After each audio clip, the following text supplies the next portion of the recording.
I've been reading a lot of the Stoic philosophers lately. These are the philosophers from ancient Rome, like Marcus Aurelius and Epictetus.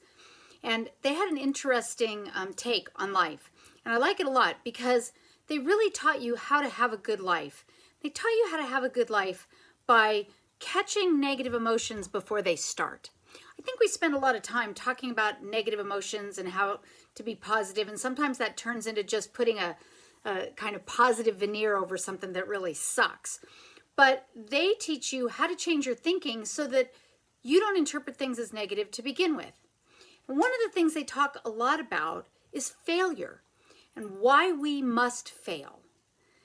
They actually look at failure as the crucial opportunity for growth. And I would agree. We must fail. If you've ever met someone who's never failed, you know that they have certain characteristics that just seem to be missing.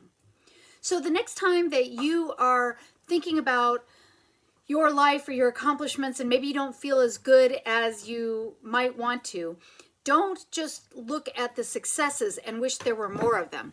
Look at your failures and realize all it did for you.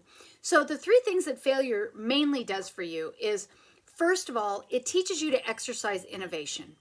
You have to innovate when you fail.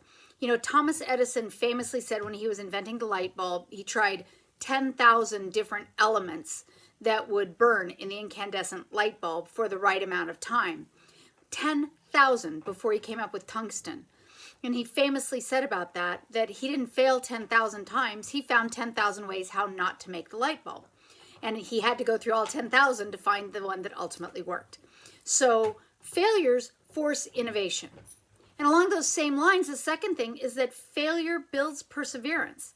People who ultimately succeed do so usually after failures. If they don't, if they failed and haven't moved past that, then they never get anywhere in life. But it's by failing and trying again that you build that perseverance that is ultimately the characteristic of success. And last but not least, it instills resiliency.